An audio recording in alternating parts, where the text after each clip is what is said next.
এটা পূরণ করা হয়েছে। এটা অর্থ বিভাগে আমরা একদিন ধরে পাঠাচ্ছিলাম এবং অর্থ বিভাগ সেই চিঠির জবাব দিয়েছে এবং কিছু দাবি আছে এবং আরও তাদের কিছু দাবি আছে। তার মানে স্যার আপনি এখন বলছেন যে আপনাদের হাতে আর কিছু নাই? না, এখন পর্যন্ত শুধু রানিং স্টাফরা চাইলে ট্রেন চালাবে, না চালাবে, আপনাদের কিছু করণীয় নাই, ব্যাপারটা কি এমন?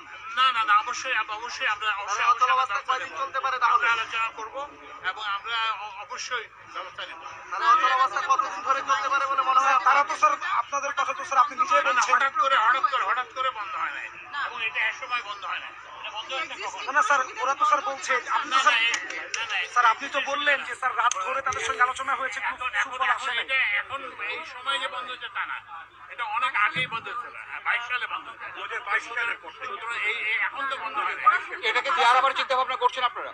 এটা বললাম যে এর অনেকাংশ এটা অলরেডি দিয়ে দেওয়া হয়েছে তাদেরকে, আর বাকি অংশ নিয়ে আমরা আলোচনা করতে রাজি আছি। কিন্তু আমরা আপনাদের মাধ্যমে স্যার এই কর্মবিরতি প্রত্যাহার হবে কখন? যাত্রী স্বস্তি পাবে কখন? কিছু কি আশ্বাস দিতে পারেন? আমি তো যেটা বললাম যে আমরা তো ওদের সঙ্গে আলোচনা, বিভিন্ন পর্যায়ে আলোচনা অব্যাহত আছে। কতক্ষণে অচলাবস্থা থাকতে পারে আপনার মনে হয়? মানে আলোচনা কখন পর্যন্ত আপনার ফলপ্রসূ হবে? সার্বক্ষণিকভাবে আমরা আলোচনা। আজকে দিনের মধ্যে কি আশাবাদী কিনা আপনারা? না, আমরা সেটা তো ওদের উপর, আপনারা তাদেরকে ওনাদেরকে জিজ্ঞেস